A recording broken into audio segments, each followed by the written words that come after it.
Sir Akhilesh Yadav की एकदम हिजड़ा आदमी है वो, ठीक है, आपको बता दे रहे हैं। बात करते हैं हिंदुत्व की। सर हिंदू हूँ, गर्व है, कट्टर हिंदू सौभाग्य की बात होती है, ठीक है। जो जिस भाषा में बात करेगा बाबा उसी भाषा में बात कर रहे हैं और ठीक बात कर रहे हैं। तो वो जो कह रहे हैं कि गर्मी निकाल देंगे, बुलडोजर चलाएंगे, बुलडोजर चला है, किसके किसके ऊपर चला है आप स्वयं देख लीजिए।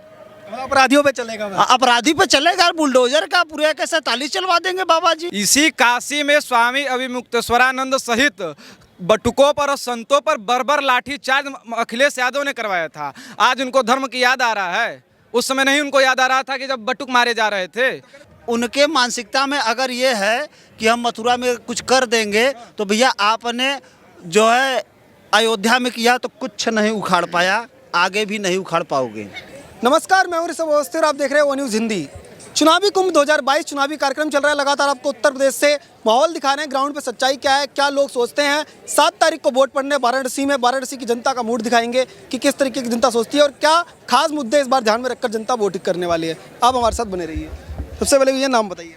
हमारा नाम भैया दिवाकर है। काशी का युवा फिर क्या ध्यान में रख के इस बार वोटिंग करने वाले हैं? काशी का युवा वर्तमान समय में क्योंकि आज से हम लोग 2016-17 में जब पास हो रहे थे, उससे पहले जब 2015 में हम पास हुए थे हाई स्कूल, उस समय लाइट बिजली व्यवस्थाएं नहीं थी। तब हाई स्कूल का पेपर देते समय हम लोग को इतनी तकलीफ होती थी भाई साहब ना, कि हम लोग इसको कह नहीं सकते थे। वर्तमान समय में कम से कम हमारे जो छोटे भाई बहन हैं वो आज के समय में बिना डरे 24 घंटे बिजली की निरंतर इस कम से कम इस कटौती के डर से तो नहीं है कि हम लाइट आ रही है रेगुलर। बिल्कुल। ये नाम बताएंगे एक बार? रितेश। ये बताइएगा कि काशी के अंदर क्या कुछ बदलाव पिछले कई सालों में दिखे? प्रत्यक्षम किम प्रमाणम। आप यहाँ देख लीजिए, सफाई आपको चहुं ओर दिखाई देगा। बगल में ये रामनगर का पुल जा रहा है, मुलायम सिंह यादव के समय उसका शिलान्यास हुआ था, वो बन नहीं पाया था। योगी जी की सरकार आने के बाद इस पुल का निर्माण हुआ है और देखिए चहुं ओर से लोग आ रहे हैं, जा रहे हैं। प्रत्यक्षम किम प्रमाणम के पहली परिभाषा ही आप देख लीजिए। और काशी का युवा पूर्ण रूप से योगी जी के सरकार बनाने के लिए पूरा लगा हुआ है और योगी जी की सरकार बन करके रहेगी। 5 सालों में कहीं पे कोई नियोजित प्रायोजित दंगा नहीं हुआ हिंदू मुस्लिम का। उनके सरकारों में हिंदू मारे जाते थे, हर लोग मारे जाते हैं। यहाँ सभी त्यौहार मनाए जा रहे हैं, सब कुछ चल रहा है। कहीं कोई जिसके अंदर टैलेंट है वो नौकरी ले करके रहेगा। सरकारी नौकरी ही नौकरी की एक पैमाना नहीं हो सकता है। अगर हम अपना खुद का व्यवसाय कर रहे हैं तो वो भी एक व्यवसाय में ही आएगा। ऐसा नहीं कि सरकारी नौकरी रहेंगे तभी हम व्यवसायी रहेंगे, तभी हम क्या होता है नौकरी वाली माने जाएंगे। पंडित जी, क्षेत्र के अंदर जब आप लोग जाते होंगे तो क्या माहौल दिखाई दे रहा है? पूर्ण रूप से क्षेत्र के अंदर हम लोग जा रहे हैं, समर्थन मांग रहे हैं और लोगों के प्रति इस सरकार के प्रति काफ़ी उत्साह देखने को मिल रहा है। इससे हम ये में भी परिवर्तित होगा? एकदम बिल्कुल, जो लोग हम लोग जा रहे हैं और लोग अपने खुद कह रहे हैं हम लोग बहुत उत्साहित हैं, हम लोग सरकार बनाने के लिए पूर्ण रूप से समर्थन कर रहे हैं। बताइएगा कि अखिलेश यादव ने कहा कि पहले सीएम योगी आदित्यनाथ को कहा था कि गोरखपुर, यहाँ से लखनऊ छोड़ करके गोरखपुर जाने वाले हैं। अब कह रहे हैं कि गोरखपुर में जब अखिलेश यादव गए हैं तो ऐसा माहौल दिख रहा है कि गोरखपुर से भी योगी आदित्यनाथ जाने वाले हैं, तो जाएंगे कहाँ? देखिए, मैं मूलतः गोरखपुर के कौड़ीराम का रहने वाला हूँ। वहाँ सिर्फ बाबा चलते हैं और उत्तर प्रदेश में रहना है तो एक बार जान लीजिए योगी योगी कहना है। हिंदू मुस्लिम की जो लोग बात करते हैं, आप गोरखनाथ मंदिर में जाइए, सभी मुसलमानों के वहाँ दुकानदार हैं, सभी मुसलमानों के वहाँ दुकानें हैं और सब एक स्वर में बाबा की जय कहते रहते हैं। तमाम फोटो पोस्ट कर रहे हैं, कह रहे हैं हमारी जो रैलियां उनके अंदर पैर रखने की जगह नहीं मिल रही है। आपको मैं बताऊं, हमारे पिताजी एक बात बताते हैं कि सोनिया गांधी एक समय आई थी कौड़ीराम में, उनका हेलीकॉप्टर देखने के लिए जनता गई थी और वहां से कांग्रेस के प्रत्याशी कभी जीता ही नहीं है। तो देखने जाना एक अलग विषय है और आप लिख लीजिए 325 पार हो करके रहेगा। भैया हमारे गांव में जब मदारी आते हैं ना तो बड़ी संख्या जुट जाती है उनको देखने के लिए, तो वो उसी प्रकार से हैं। मदारी राजनीतिक मदारी निश्चित रूप से पलटा मान सकते हैं हमको। जो दावा कर रहे हैं कि इतनी बड़ी संख्या हमारे साथ है, प्रदेश में पूरा बदलाव है, 403 में से 400 सीट की बात कर रहे हैं। नहीं, वो 3 की कम बात कर रहे हैं, फिर वो 3 पे बात कर रहे हैं कि 400 नहीं आने वाली है, वो 3 पे आए। सीट आएंगी? हाँ, 3 ही सीट है। करहल जीत जाए बहुत है भाई, बहुत है। अच्छा ये बताइए, करहल में उन्होंने कहा था, लेकर के जाएंगे। पहले दिनों गए थे, कहे थे कि अब सीधे सर्टिफिकेट लेने आएंगे।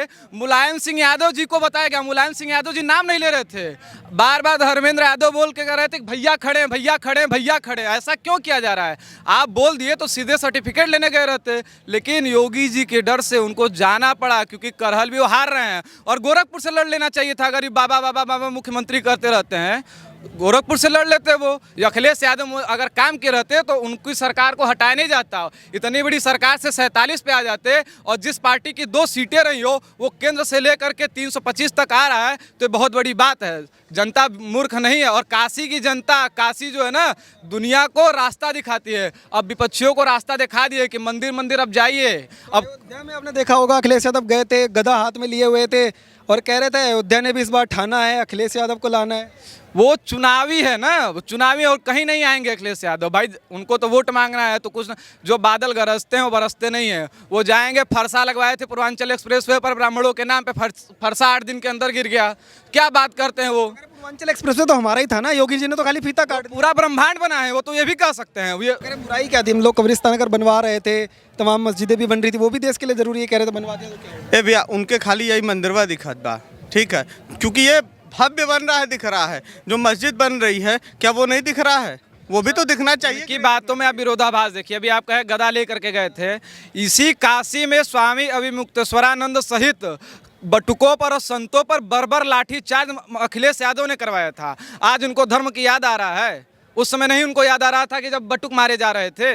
लॉ एंड ऑर्डर का फॉलो कराने के लिए जरूरी था इसलिए लाठी चलवाई। राम भक्तों पर गोली चलाने वाले कह रहे हैं कि हम बहुत बड़े राम भक्त हैं, और उनकी पत्नी भगवा के ऊपर करिए। भगवा का मतलब जंग जो लगा रहता है। आप कहाँ सम्मान कर रहे हैं? वो समय अब गया। अब भारत की जनता और उत्तर प्रदेश की जनता खासकर मूर्ख नहीं है अब, और वो समझ रही है कि हमको किसको वोट देना है। इस सरकार में ना हिंदू मुस्लिम किसी में नहीं हुआ है। आप बताइए, किसी ईद पर यहाँ कोई घटना हुई? किसी बकरीद पर कोई घटना हुई? किसी दिवाली पे कोई घटना हुई? लेकिन इसी काशी में अगर शुक्रवार के दिन होली है तो 12 बजे के बाद डीजे नहीं बजता था।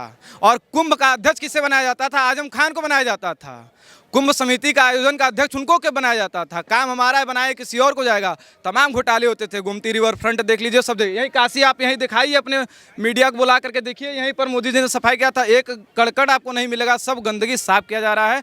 सरकार है। रही बात रोजगार की, तो धीरे धीरे वो भी समस्या खत्म होगी। 4.5 लाख दिए हैं, इस बार और ज़्यादा देंगे। आपने जैसे बताया कि भगवा के ऊपर सवाल उठाए, तो वो कहते हैं भगवा पहने हुए जो संत है, संत को क्या पता कि प्रदेश कैसे चलाना है? उनको तो लैपटॉप चलाना नहीं आता है, वो प्रदेश कैसे चला लेंगे? उनको पता नहीं होगा। अगर वो अपने आप को राम भक्त कहते हैं, तो इस राष्ट्र का जो आधार है, कहा जाता है ना कि राष्ट्र की जय चेतना का गान वंदे मातरम, तो इस राष्ट्र का जो आधार है, इस राष्ट्र का जो निर्माण है, वो संतों ने ही किया है। संत ही इस राष्ट्र को दिशा दिए हैं। और यही स्वामी विवेकानंद ने शिकागो में जा करके भारत की भूमि से जा करके संत होते हुए उन्होंने लोगों को, दुनिया को एक संदेश दिया था। उनको क्या पता संत ही राष्ट्र को चला सकता है। सैफई परिवार से 65 लोग उनके सरकार में रहते हुए अपने किसी न किसी सरकारी ओहदे पे थे, और एक प्रदेश का हमारा मुख्यमंत्री है जिसके पिताजी एक्सपायर हो जाते हैं, वो कहता नहीं कोविड के समय में हम अपने 23 करोड़ की जनता को देखेंगे, अपने यहाँ नहीं जाता है। हमें ऐसा मुख्यमंत्री चाहिए।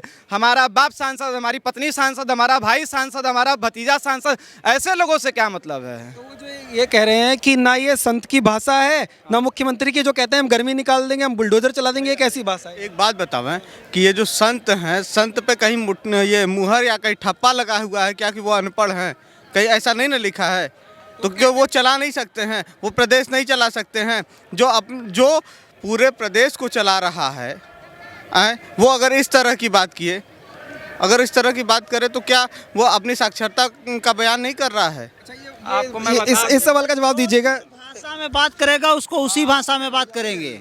नाम बताइए पहले। अतुल तिवारी, जो जिस भाषा में बात करेगा बाबा उसी भाषा में बात कर रहे हैं, और ठीक बात कर रहे हैं। तो वो जो कह रहे हैं कि गर्मी निकाल देंगे, बुलडोजर चलाएंगे, सही है? बुलडोजर चला है, किसके किसके ऊपर चला है आप स्वयं देख लीजिए। अपराधियों पे चलेगा बस। अपराधी पे चलेगा, और बुलडोजर का पूरे के 47 चलवा देंगे बाबा जी। और क्या चलना चाहिए, क्यों नहीं चलेगा? आप पालोगे, आप उसको जो है बिरयानी खिलाओगे, आप उसको जो है हलवा खिलाओगे, तो किसको परेशान करेगा? हम गरीबों को। किसको हलवा खिलाया था? अरे इसी को, आजम खान को क्या हुआ था? आजम खान ने पहले, आजम खान तो मुसलमान है, इसलिए जानबूझ के बाबा ने जेल में डलवा रहे हैं। अरे यार बाबा ने सभी लोगों को डाला। कई लोग, धनंजय सिंह जौनपुर के थे, अभी जमानत पे शायद बाहर आए हैं, बाबा ने इनको उठा के अंदर कर दिया। क्यों कर दिया? जब आप गलत करोगे तो उसका परिणाम भी आपको भुगतना पड़ेगा। तो सबसे ज्यादा अत्याचार हो रहा है इनकी सरकार में। अरे काहे अत्याचार, कहाँ हो रहा है? हमको अत्याचारवा दिखाई दे। सर अत्याचार हो रहा है, मेरा नाम रवि है, और अत्याचार हो रहा है उनके साथ, गुंडों के साथ हो रहा है अत्याचार, ठीक है। अब बता रहे इन सरकार में, आप रितेश जी से एक क्वेश्चन किया था कि यहाँ पर राम मंदिर बन रहा है, हॉस्पिटल क्यों नहीं बन रहा है? तो सर राम मंदिर भी बना है और हॉस्पिटल भी बना है। रही बात दंगे की, सर बनारस में जो दंगा हो तो आपने बोला कि लॉ एंड ऑर्डर को मेंटेन करने के लिए, सर जिस दिन राम भूमि का आदेश सुप्रीम कोर्ट ने किया था उस दिन किसी की हिम्मत नहीं थी कि दंगा कर दे। सरकार किसकी थी? योगी जी की। 1992 में राम मंदिर के लिए हिंदुओं, खासकर बजरंग दल को गोली से मुलायम सिंह यादव ने मरवा दिया था। इसके आप आरएसएस वाले साथ दिया, बहुत लोग मारे गए हैं आरएसएस वाले, बहुत लोग मारे गए, तब जाके राम मंदिर में दंगा फैला रहे थे तभी तो गोली चलवाई। कौन दंगा फैला? एक भी आरएसएस के कार्यकर्ताओं को बता दो दंगा फैलाया है, किसी को लाओ तो सामने। सर आया था लाओ तो सीए क्या आया था सर, मैदान छोड़ के भाग जाते जितने रील जितने तो भी कह रहे थे लोग, आप लोग तो कह रहे थे कि गोडसे भी आरएसएस का कार्यकर्ता है, कोई प्रमाणित तो करो। आरएसएस आतंकवादी नहीं है, आतंकवादी संगठन लोग मानते हैं, ऐसा कुछ नहीं है भाई। हम लोग चाहते हैं कि प्यार से आप भी जिंदगी जियो, हम भी जिंदगी जिए, विकास के मुद्दे पे चर्चा करें। लेकिन चर्चा क्या होता है कि हमको ये फतवा जारी ये कर दिए हैं तो वो फतवा जारी, भाई यहाँ फतवा जारी नहीं होगा कुछ। सपा के एक नेता थे, वो बोल रहे थे कि अयोध्या में जो हमसे गलती हो गई, अब की बार काशी में, तो काशी में बन रहा है कॉरिडोर, मथुरा में नहीं होने देंगे, 40 करोड़ है, हल्के में मत लेना। भाई देखिए, अब कोई 40 करोड़ हो या चाहे जो हो, ठीक है, देखिए इतने ही बार कमल पे बटन दबेगा ना कि वो जो कमल का फुलवा रहता है ना वो खत्म हो जाएगा, उसका कलर वही बाबा का सरकार बनेगा, ठीक है। अब उनके मानसिकता में अगर ये है कि हम मथुरा में कुछ कर देंगे तो भैया आपने जो है अयोध्या में किया तो कुछ नहीं उखाड़ पाया, आगे भी नहीं उखाड़ पाओगे। अच्छा एक बार जवाब। अरे तो हम आपने अभी सबका इंटरव्यू लिया, सबसे बात किया, सब लोग क्यों भाजपा को कह रहे हैं? कुछ तो बात होगी ना सर, कुछ तो बात होगी तभी लोग भाजपा का नाम ले रहे हैं। सर रही बात गुंडागर्दी की, मुख्तार अंसारी की हालत ख़राब हो गई कि पंजाब भाग गए थे, उनको बुलाया गया, ठीक है, मुन्ना बजरंगी को जेल में ठोक दिया गया, दुबे जी पुलिस वालों को मारे गए, उनको सबको सच्चाई पता है क्या है। कहते हैं ये तो ब्राह्मणों के ऊपर अत्याचार है ना, गाड़ी क्यों पलटा? ऐसे संविधान का ब्राह्मण का परमिट मिला क्या गुंडाई करने का? जो अपराधी है वो ठोका जाएगा। और सर रही बात सर अखिलेश यादव की, एकदम हिजड़ा आदमी है वो, ठीक है, आपको बता दे रहे हैं। बात करते हैं हिंदुत्व की। सर हिंदू हूँ, गर्व है, कट्टर हिंदू सौभाग्य की बात होती है, ठीक है। कह रहे विकास दुबे की गाड़ी का पलटा दिया, इसे संविधान से दिलाते न्याय। देखिए ऐसा बात है, अच्छा जो अपराधी रहेगा उसकी गाड़ी भी पलटेगी और उसका घर भी बुलडोजर से पलटवा देंगे बाबा। मैं बता रहा हूँ, बाबा का समर्थन जा रहा है। अरे समर्थन जाएगा यार, आप अपराधी बनोगे उसके बाद करो, गोली कहाँ चला रहे हो तुम? गरीबों पर गोली चलाओगे तो अपने यहाँ कहा जाता है सठम साठ्यम समाचरेत अहिंसा परमो धर्म, धर्म हिंसा तथैव च। किसी अपराधी की कोई जाति नहीं होती। विकास दुबे जिस दिन मारा गया था, मैं भी ब्राह्मण उस जाति से, उस दिन हम लोग खुशी मना रहे थे। मरने वाले पुलिस अफसर कौन थे? ब्राह्मण नहीं थे क्या? उसमें कई मिश्रा थे। जिस दर्जा प्राप्त राज्य मंत्री की उसने हत्या किया था वो शुक्ला थे, वो ब्राह्मण नहीं थे क्या? इसको जाति रंग दिया जाता है। और आप एक बात बताइए, किसी मुसलमान से आप पूछने जाते हैं तो उससे जाति क्यों नहीं पूछते हैं? हिंदुओं को एक अपने योजना से जाति पूछ करके जाति में बांटो, राज करो। अब ये चलने वाला नहीं है, हिंदू एक हैं। स्वामी विवेकानंद ने कहा था गर्व से कहो हम हिंदू हैं। और रही बात आरएसएस की, तो अगर आरएसएस दंगा फैलाता तो पंडित जवाहरलाल नेहरू जो इस देश के प्रथम प्रधानमंत्री थे, वो क्यों अपने सेना की टुकड़ी में आरएसएस को परेड में शामिल किए थे? ये इतिहास है, ऑन रिकॉर्ड है। उनसे इसका मांगिए, एक जवाब दीजिए, क्यों करते थे अगर आरएसएस दंगावादी है तो? हमने तो पहले प्रतिबंध लगवाया था आरएसएस के ऊपर, और आगे भी अगर जरूरत पड़ेगी तो प्रतिबंध हटवा दिए क्यों? प्रतिबंध हटवा क्यों दिए? अगर देखिए, हमने कहा कि आपके ऊपर मैंने आरोप लगा दिया, लेकिन जब हम कोर्ट में गए तो जूता खा गए। जैसे अरविंद केजरीवाल माफी मांग लेते हैं मानहानि केस ठोक जाने पर, तो प्रतिबंध हटवा क्यों दिया? अपराधी था गोली से मरवा दिए रहते। यानी अपनी गलती का एहसास हुआ और 2 तमाचा भारत की जनता ने मार करके 2 सीट वालों को आज केंद्र में बैठा दिया और हर राज्यों में हमारी सरकार बन गई है। आप अपने लोगों को नहीं संभाल पा रहे हैं। एक स्वामी प्रसाद मौर्य निकले थे जो अपने आप को कहें कि मैं नेवला हूँ, मार दूंगा सांप रूपी। अरे नेवला के नाग पे पास ही आपकी बेटी सुरक्षित है। आप बताइए, हमारी बहू ब्लॉक प्रमुख रहे, हमारी बेटी सांसद रहे, हमारा बेटा विधायक रहे, हम एमएलसी रहे, ये चलेगा? बोल रहे हैं कि जो लोग अभी हवा में उड़ रहे हैं ना भाजपा वाले, सोच रहे हैं हमारी सरकार वापस आ जाएगी, तो सपा के लोगों को जो अत्याचार बंद करें, हमारी सरकार आएगी, सबको सबक सकाए, सबकी गर्मी हम बता रहा हूं, 10 मार्च को आप देख लीजिएगा, न भूतो न भविष्यति, 325 प्लस की सरकार आएगी। ये लोग ऐसे ही चुनावी रूप से रोते रहेंगे। उसके बाद फिर 5 साल बाद आ जाएंगे, गदा ले लेंगे, कहीं फरसा लगवा देंगे, कुछ कर नहीं पाएंगे। अभी अपर्णा यादव जी आई हैं, अब अगली बारी डिम्पल यादव जी की होगी। आप यादव भी आएंगी, अखिलेश यादव भी ज्वाइन करेंगे। भारत की जनता अब समझदार हो चुकी है, अब वो जातिगत राजनीति नहीं करना पसंद करती है। उसको शिक्षा चाहिए, उसको चिकित्सा चाहिए, उसको स्वास्थ्य चाहिए, उसको रोजगार चाहिए, जाति धर्म खाने को नहीं देगा। अब भारत की जनता समझदार हो चुकी है, मूर्ख नहीं रह गई है। असदुद्दीन ओवैसी का नाम सुना होगा, अब इस बार चुनाव में आए थे और मैं बताऊं, वो उनके बातों पे मैं जवाब देने लायक नहीं हूं। मैं बहुत उम्र में बड़े छोटा हूं, लेकिन उनको मैं शून्य मानता हूं। वो दंगावादी आदमी है, मुसलमानों के नाम से पार्टी है, वो कैसे सर्व समाज की बात कर सकता है जिसके पार्टी में ना। टिकट तो श्रीवास्तव को देते हैं, हम कह रहे हैं। अब भैया तो इसी तरह APJ अब्दुल कलाम को राष्ट्रपति बनाते हैं, रामनाथ कोविंद जी को राष्ट्रपति बनाते हैं। हम तो कर ही रहे हैं, आप कहाँ कर रहे हैं? और आप ही लोग जो हैं विरोध में खड़ा कर देते हैं। नजमा हेपतुल्ला जी आज राज्यपाल हैं, हबीब खान जी केरल के राज्यपाल हैं, तो हम तो कर रहे हैं, हम कहाँ जातिवाद कर रहे हैं? मुख्तार अब्बास नकवी, शहनवाज हुसैन, मोहसिन रजा, नाम गिनवा दें हम। सभी में सबका साथ सबका विकास का नारा कर तो रहे हैं भैया। ये बताइए, हर महीने में 2 बार राशन मिल रहा है, चना मिल रहा है, तेल मिल रहा है। अभी एक पत्रकार हैं, मैं उनका नाम नहीं लूंगा, यूट्यूब पे चलाते हैं वो, उनसे कह रहे थे कि का योगी जी घरेज देते हैं का, अखिलेश यादव 300 यूनिट अपने घरेज दी है का। भाई हमारे दे रहे ना, लेकिन हम देने की नियत रखते हैं और आप अपने घर में रखने की नियत रखते हैं, इसलिए हम लोग उनको चुनेंगे। अरे सब कहले अगर अखियां चौंधिया जाए तो ओकरे बदे हमने का कर सकीला, हमने कुछ नहीं कर सकीला। सबके सामने सब कुछ होले बाद भी अगर लोग कहे कि हमारा अखियां बंद है, तो हम तो भैया क्षमा चाहे ऐसा बड़का नेता का। हम ऐसे वालों को दिखाई नहीं दे रहा है विकास में। अगर दिख रहा होता तो प्रश्न चिन्ह नहीं होता। उनकी नीतियां। रही बात, अखिलेश जी बोल रहे हैं 300 यूनिट फ्री में देंगे। सर जिस दिन की सरकार मतलब दुर्भाग्य से भी आ जाती है, लाइट रहेगी तब ना 300 यूनिट पहुंचेगा। लाइट ही नहीं आएगी, लाइट रहेगी तब ना सर 300 यूनिट पहुंचेगा। आप बताइए। और वो जो बोल रहे थे कि तमाम जो रोजगार सब लोगों को मिलेगा, हमारी सरकार आएगी तो 14 से बोले थे कि हमारे मतलब माननीय मुलायम सिंह जी प्रधानमंत्री बनेंगे, 2014 से चिल्ला रहे हैं। मतलब वो उनका। अच्छा ये बताइए, अगर वो भारतीय हैं तो बाहर जाके क्यों अपनी स्टडी किए हैं? तो कह रहे बाहर से पढ़ के आए हैं, विकास करेंगे उत्तर प्रदेश का, हमारी सरकार आएगी तो युवा की कर रहे हैं ना, विकास कर रहे हैं, अपने परिवार का विकास कर रहे हैं। इससे बड़ा विकास क्या हो सकता है उनके लिए?